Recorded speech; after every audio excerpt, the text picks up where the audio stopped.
विद्यार्थियों नमस्कार। BSc third year के पेपर फर्स्ट में हमारा टॉपिक चल रहा था पादप अनुक्रमण, प्लांट सक्सेशन।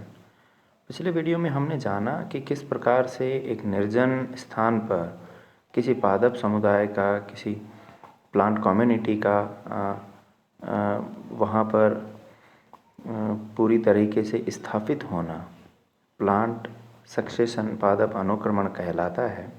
कोई भी पादप निर्जन स्थान जहाँ पहले कोई वनस्पति नहीं थी, वहाँ पर धीरे धीरे पादप समुदाय विकसित होते हैं और ये प्रक्रिया पादप अनुक्रमण कहलाती है।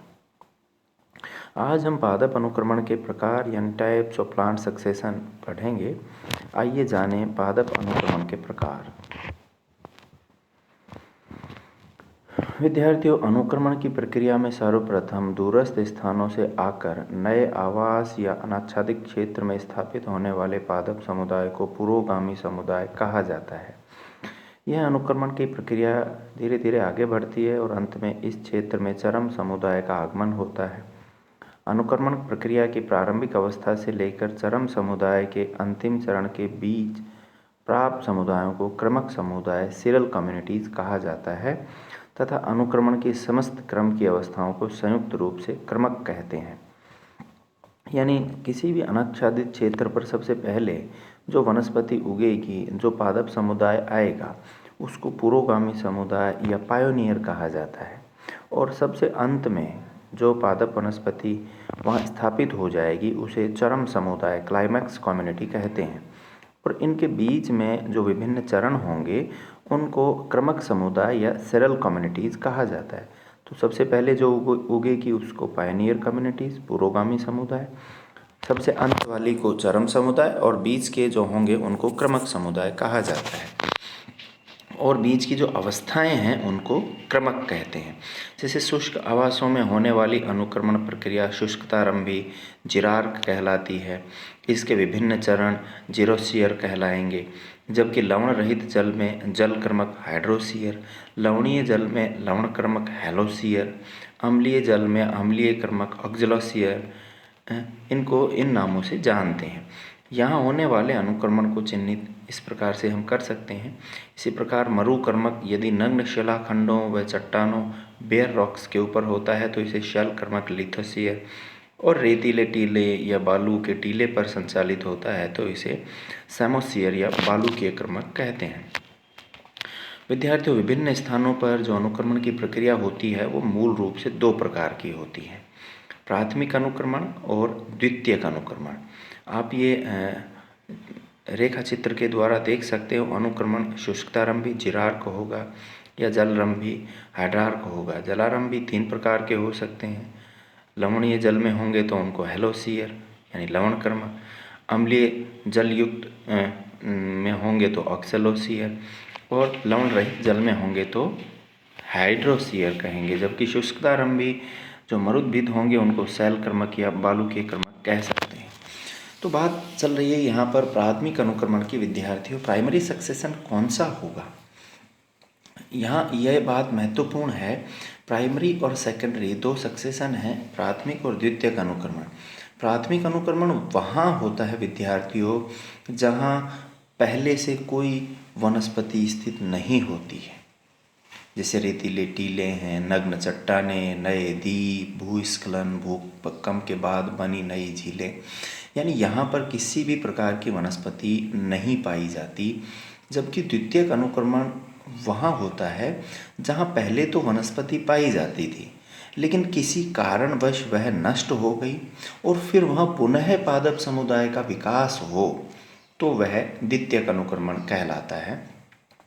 प्राथमिक अनुक्रमण, यह अनुक्रमण क्रिया पूर्ववर्ती अनाच्छादित या पादप रहित क्षेत्रों में होती है, जैसे रेतीले टीले या नग्न चट्टानें, नए द्वीप, भूस्खलन या भूकंप के बाद बनी नई झीलें।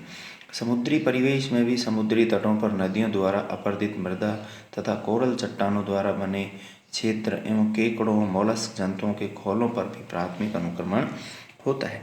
यानी प्राथमिक अनुक्रमण वहीं होगा जहाँ पहले कभी वनस्पति स्थित नहीं थी।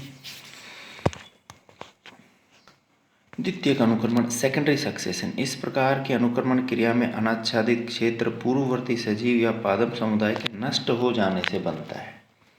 अर्थात जहाँ पहले पेड़ पौधे थे लेकिन किसी कारणवश नष्ट हो गए, जिसके परिणाम स्वरूप फिर से अनाच्छादित क्षेत्र का निर्माण हुआ, है ना। आप समझ गए होंगे कि प्राथमिक अनुक्रमण में तो जिस स्थान पर अनुक्रमण होगा वहाँ वनस्पति बिल्कुल नहीं पाई जाएगी।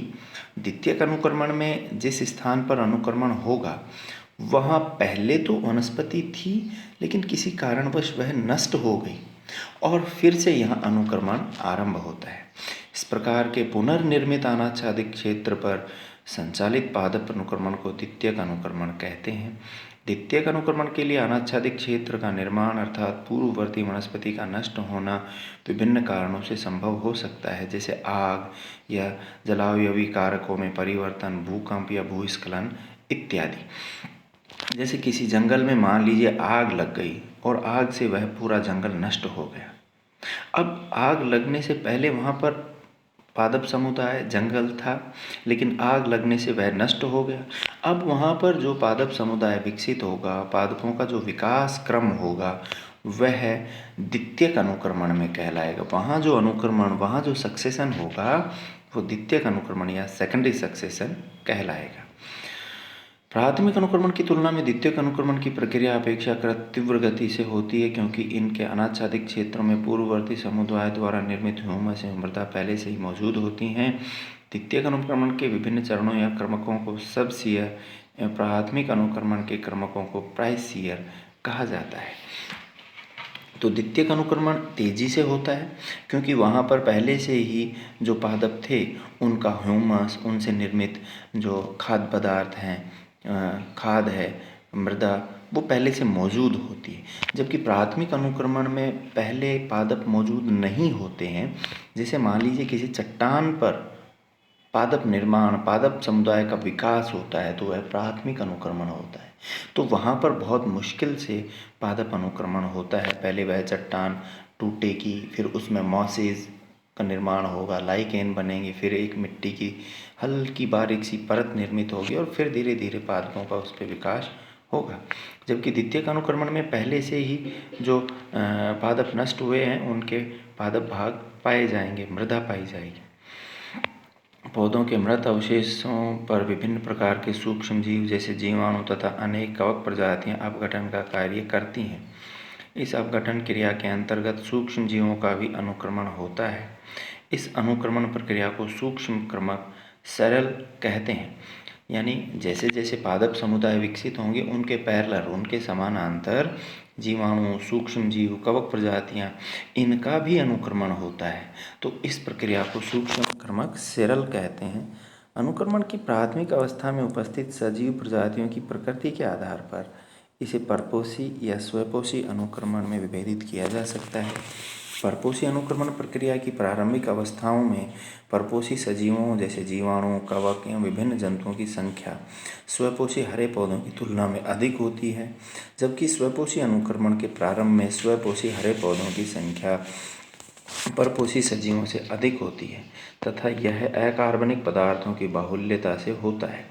इसके विपरीत परपोषी अनुक्रमण में माध्यम कार्बनिक पदार्थों की बहुलता वाला होता है, जैसे प्रदूषित नाले तथा तालाब।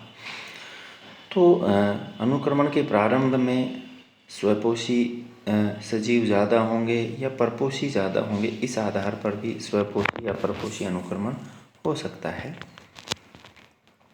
अनेक उदाहरणों में अनुक्रमण की प्रक्रिया उस क्षेत्र की वनस्पति के द्वारा भी प्रभावित होती है। ऐसे में क्षेत्र विशेष की वनस्पति अपने पर्यावरण को परिवर्तित कर देती है। परिणाम स्वरूप बदला हुआ वातावरण यहाँ की वनस्पति के लिए उपयुक्त नहीं रह पाता एवं यहाँ की वनस्पति नष्ट हो जाती है तथा पादप अनुक्रमण की क्रिया फिर से प्रारंभ होती है। इसे स्वैगत अनुक्रमण, ऑटोजेनिक सक्सेशन कहते हैं। इसके विपरीत जब बाह्य कारक किसी अनुक्रमण प्रक्रिया को नियंत्रित करते हैं तो इसे प्रजात या अन्यत्र जनिक अनुक्रमण, एलोजेनिक अनुक्रमण कहते हैं। यानी जब किसी भी क्षेत्र की वनस्पति अपने पर्यावरण को परिवर्तित कर दे और बदले हुए पर्यावरण में फिर नई वनस्पतियां निर्मित हों। यानी जब वनस्पति के कारण ही अनुक्रमण हो तो वह स्वैगत अनुक्रमण होता है। और जब किसी बाह्य कारक के कारण अनुक्रमण हो तो यह परगत या एलोजेनिक अनुक्रमण कहलाता है। तो ये अनुक्रमण के कुछ प्रकार थे। अब बात आती है डिफरेंट टाइप ऑफ सक्सेस अनुक्रमण के विभिन्न चरण। तो विद्यार्थी अनुक्रमण में ये कुछ प्रमुख चरण इस प्रकार हैं। सबसे पहले अनाच्छादन यानी न्यूडेशन, यानी अनाच्छादित भाग पर, वनस्पति रहित भाग पर ही अनुक्रमण होता है। तो सबसे पहले तो अनाच्छादन कैसे होता है? पेड़ पौधों से रहित क्षेत्र के निर्माण की प्रक्रिया को अनाच्छादन कहते हैं। यहाँ अनाच्छादित क्षेत्रों का निर्माण विभिन्न परिघटनाओं जैसे भूकंप, भूस्खलन, बाढ़, मृदा अपरदन, मिट्टी का जमाव या आग द्वारा संभव होता है। इन क्षेत्रों में अनाच्छादन होते ही पादप अनुक्रमण की प्रक्रिया आरंभ हो जाती है। तो सबसे पहला चरण है अनाच्छादन। आक्रमण या अतिक्रमण, इन्वेजन। इस प्रक्रिया के अंतर्गत अन्य दूरस्थ स्थानों से विभिन्न प्रकार के पौधे अनाच्छादित क्षेत्र में स्थानांतरित होकर सफलतापूर्वक इन आवासों में उग जाते हैं तथा बस जाते हैं। किसी अनाच्छादित क्षेत्र पर किसी दूसरे स्थान पर पादप आकर उगना आक्रमण या अतिक्रमण, इन्वेजन कहलाता है। इसकी कुछ अवस्थाएं। सबसे पहली अवस्था है प्रवास या प्रव्रजन, माइग्रेशन। स्थानांतरित होने वाले पौधों के प्रवर्धन अंग या प्रवर्ग जैसे बीजाणु, बीज या कायिक संरचनाएं अपने पैतृक आवास से अनाच्छादित क्षेत्रों में आगमन करते हैं। इन नए क्षेत्रों में पहुंचने के लिए इनको विभिन्न प्रकीर्णन माध्यमों जैसे वायु, जल, प्राणी एवं यहाँ तक कि मनुष्यों का भी सहयोग प्राप्त होता है। यही नहीं, आक्रमणकारी पौधों के बीज या बीजाणुओं के प्रकीर्णन की प्रक्रिया विभिन्न कारकों जैसे वायु की दिशा, जल में लवणों की मात्रा या स्थलाकृतिक द्वारा भी प्रभावित होती है। यानी किसी दूसरे स्थान से अपने पैतृक आवास से कोई भी पादप का बीज या प्रवर्ध अंग या बीजाणु किसी नए या अनाच्छादित आवास में आते हैं, गमन करते हैं, तो उसे प्रवास कहते हैं। आस्थापन, एकाइसिस या एस्टेब्लिशमेंट। प्रवर्जन यानी प्रवास के बाद नवागंतुक पादप प्रजातियां अनाच्छादित क्षेत्र की नवीन परिस्थितियों में समन्वय स्थापित कर लेती। यानी अब पहले तो प्रवास करेंगी पादप वनस्पति, पादप जो समुदाय होंगे, फिर वो वहाँ पर स्थापित हो जाते हैं और सफलतापूर्वक अपने जीवन यापन का प्रयास करती हैं। यह प्रक्रिया आस्थापन, एकाइसिस कहलाती है। प्राय प्रवर्जन के पश्चात नए आवास स्थल में प्रतिकूल परिस्थितियों के कारण अधिकांश पौधे समाप्त हो जाते हैं, लेकिन कुछ पौधे जो अपने आप को इन परिस्थितियों में समायोजित कर लेते हैं, उनके बीज यहाँ अंकुरित होकर सफलतापूर्वक पौधों के रूप में वृद्धि करते हैं, प्रौढ़ावस्था प्राप्त करते हैं। इस प्रकार अन्य क्षेत्रों से नए आवास में सबसे पहले आने वाले नवागंतुक पौधों को पुरोगामी कहा जाता है तथा इनके समुदाय को पुरोगामी समुदाय कहते हैं। पुरोगामी पादप धीरे धीरे नए क्षेत्र में अपने आप को स्थापित कर लेते हैं। यानी सबसे पहले तो किसी अनाच्छादित स्थान पर, किसी दूसरे स्थान पर कोई बीज, बीजाणु, कोई कायिक प्रवर्ध, कायिक संरचनाएं आएंगी, उसे प्रवास कहेंगे। फिर वो स्थापित हो जाएंगे। यह प्रक्रिया एकाइसिस, एस्टेब्लिशमेंट या स्थापन कहलाएगी। सबसे पहले जो पादप आएगा उसे पायोनियर, और जो समुदाय निर्मित होगा उसे पायोनियर समुदाय कहते हैं। समुच्चयन, एग्रीगेशन। फिर होता है पुरोगामी पादप प्रजातियां आपस में आस्थापन के पश्चात धीरे धीरे प्रजनन के द्वारा अपनी संख्या या समष्टि में वृद्धि करती हैं और इनका समूह या समुच्चय के रूप में एकत्रीकरण होने लगता है। अब कोई पादप समुदाय वहाँ स्थापित हो गया, अब वो अपना समूह बनाएगा, जिसे एग्रीगेशन या समुच्चयन कहेंगे। इस प्रक्रिया को समुच्चयन कहते हैं। विभिन्न पौधों के समुच्चय छोटे या बड़े तथा एकल प्रजाति या एक से अधिक प्रजातियों के मिश्रण द्वारा निर्मित हो सकते हैं, लेकिन समुच्चय का आकार जितना बड़ा होगा तो उसी के अनुपात में प्रजाति विशेष का भी पादप समुदाय में उतना ही अधिक प्रभाव होगा। अब वो उनके समुच्चय बन जाते हैं, समूह बन जाते हैं, तो फिर प्रतिस्पर्धा और सहक्रिया होगी। पादप समूह के नई आवास स्थली में और अधिक विकसित हो जाने पर विभिन्न पादप प्रजातियों के सदस्यों के बीच प्रतिस्पर्धा हो सकती है। प्रमुखतया उन परिस्थितियों में जब पौधे एक दूसरे के पास उगे हुए होते हैं तो ये विभिन्न प्रकार से एक दूसरे को प्रभावित कर सकते हैं। इस चरण को सहक्रिया कहते हैं। पौधों के समुच्चय के परिणाम स्वरूप इनमें स्थान, पोषक तत्वों, प्रकाश, वायु को प्राप्त करने के लिए आपसी प्रतिस्पर्धा होना एक सामान्य घटना है। यह प्रतिस्पर्धा एक ही प्रजाति के सदस्यों के बीच अंतरजातीय या विभिन्न प्रजाति के सदस्यों के बीच अंतर प्रजाति यानी इंट्रास्पेसिफिक या इंटरस्पेसिफिक हो सकती है। जो भी पादप सबल होते हैं तथा इस प्रतिस्पर्धा में सफल होते हैं वे अंततः जीवित रह पाते हैं और धीरे धीरे प्रजनन द्वारा अपनी वंशवृद्धि करते हैं। इसके विपरीत जो पौधे इस प्रतिस्पर्धा में सफल नहीं हो पाते वे दुर्बलता के कारण या तो समुदाय से विलुप्त हो जाते हैं या समुदाय से प्रतिस्थापित हो जाते हैं। जब पादप समुदाय बन जाते हैं तो उनमें प्रतिस्पर्धा होगी, तो प्रतिस्पर्धा के बाद जो अपने आप को वहाँ बचा पाएंगे वो ही बचेंगे, जो दुर्बल होंगे वो विलुप्त हो जाते हैं। इसके बाद होती है प्रतिक्रिया, रिएक्शन। जैसे जैसे पादपों के समूह एवं इनकी संख्या में वृद्धि अनुक्रमण क्रिया के दौरान बढ़ती जाती है तो इन पौधों में आपसी स्पर्धा उत्पन्न होती है एवं बहुलता से उत्पन्न ये पौधे अपनी आवास स्थली के पर्यावरण को परिवर्तित करने लगते हैं। इसे प्रतिक्रिया कहते हैं। पहले तो पादपों में ही आपस में प्रतिस्पर्धा होगी। अब जो सबल है, जो सक्षम है, वह बच जाएगा। अब बचने के बाद वह वातावरण को भी प्रभावित करता है और जब ये बचे हुए पादप वातावरण को प्रभावित करते हैं तो इस घटना को प्रतिक्रिया कहेंगे। यह अनुक्रमण क्रिया का सर्वाधिक महत्वपूर्ण चरण है। मृत पादप शरीरों एवं इनके अवशेषों के अपघटन द्वारा आवास स्थली की मृदा में ह्यूमस की मात्रा बढ़ जाती है और इसके साथ ही जल तथा खनिज पदार्थों का संचय होने लगता है। वहीं दूसरी ओर वायुमंडलीय आर्द्रता बढ़ जाती है जिससे तापमान में कमी आने लगती है। ये बदली हुई परिस्थिति पुरोगामी समुदाय के लिए प्रतिकूल या अनुपयोगी हो जाती हैं तो इनको नए पादप समुदाय द्वारा प्रतिस्थापित कर दिया जाता है। धीरे धीरे नई पादप प्रजातियां समुदाय में प्रविष्ट होने लगती हैं और नई प्रजातियां भी पूर्व निर्धारित प्रक्रमों द्वारा अग्रसर होती हुई नए समुदायों का गठन करती हैं। इस प्रकार पादप समुदाय संरचना और संगठन में प्रतिक्रियाओं के कारण बदलाव आने लगता है। इसके बाद विद्यार्थियों चरम अवस्था या स्थायीकरण। अंत में जो सबसे सबल, सबसे सक्षम पादप होंगे वो स्थापित हो जाएंगे, उन्हें चरम अवस्था या स्थायीकरण कहते हैं। अपनी प्रारंभिक अवस्थाओं से अग्रसर होती हुई अनुक्रमण क्रिया धीरे धीरे अंतिम अवस्थाओं में पहुंच जाती है। आक्रमण, प्रवास, स्पर्धा, सहक्रिया और प्रतिक्रिया के पश्चात अब चरम अवस्था आती है जिसमें पादप रहित या अनाच्छादित क्षेत्र में पूर्ण विकसित पादप समुदाय का अवतरण होता है। अनुक्रमण की इस चरम अवस्था में पादप समुदाय और इस क्षेत्र की जलवायु के बीच सामंजस्य स्थापित हो जाता है एवं अंतोतगत्वा यहाँ का पर्यावरण भी स्थायी हो जाता है। अनुक्रमण की इस अवस्था में अब पादप समुदाय की संरचना एवं संगठन में कोई विशेष बदलाव नहीं होता क्योंकि अब पादप समुदाय की विभिन्न प्रजातियों के बीच आपस में एवं संयुक्त रूप से इनका पर्यावरण के साथ सामंजस्य स्थापित हो जाता है।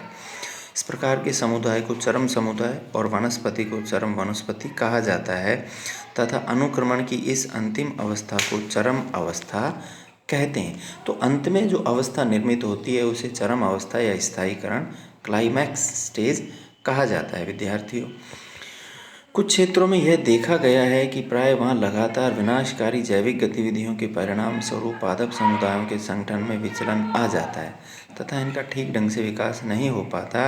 इस प्रकार के विकृत पादप समुदायों में पादप अनुक्रमण की प्रक्रिया की दिशा प्रतिगामी हो जाती है। जैसे जंगलों में वृक्षों का स्थान झाड़ियाँ ले लेती हैं तो झाड़ियाँ भी कुछ समय बाद उपक्षुक या शाकीय समुदायों द्वारा प्रतिस्थापित हो जाती हैं। इस प्रक्रिया को प्रतिगामी अनुक्रमण कहा जाता है। यही नहीं, कुछ विशेष स्थानिक परिस्थितियों जैसे मृदा एवं सूक्ष्म जलवायु भी अनुक्रमण को प्रभावित करती हैं। इनके परिणाम स्वरूप अनुक्रमण ठीक दिशा में अग्रसर नहीं होकर अपने सामान्य प्रक्रम से विचलित हो जाता है एवं यहाँ विभिन्न प्रकार के चरम समुदाय विकसित होते हैं। इस प्रकार के पादप अनुक्रमण को विक्षेपित अनुक्रमण कहते हैं। विक्षेपित अनुक्रमण की विभिन्न अवस्थाओं को संयुक्त रूप से मिलाकर विक्षेपानुक्रमण कहा जाता है। हमारे देश में वर्षा ऋतु के समय बनने वाली अस्थायी जलाशयों, गड्ढों एवं पोखरों का अध्ययन करने पर यह साबित हुआ है कि भारत में प्रतिवर्ष विभिन्न ऋतुओं में अलग अलग प्रकार के पादप समुदायों का विकास विभिन्न क्षेत्रों में देखा जा सकता है। ड्यूडजन के अनुसार इन प्रकार की अल्पावधि एवं सीमित अनुक्रमण प्रक्रिया को ऋतुनिष्ठ अनुक्रमण कहा जाता है, जबकि आर मिश्रा के अनुसार इस अल्पकालिक मौसमी सामुदायिक परिवर्तनों को अनुक्रमण के अंतर्गत रखना पूर्णतः त्रुटिपूर्ण एवं भ्रामक है। तो आज के लिए विद्यार्थियों इतना ही।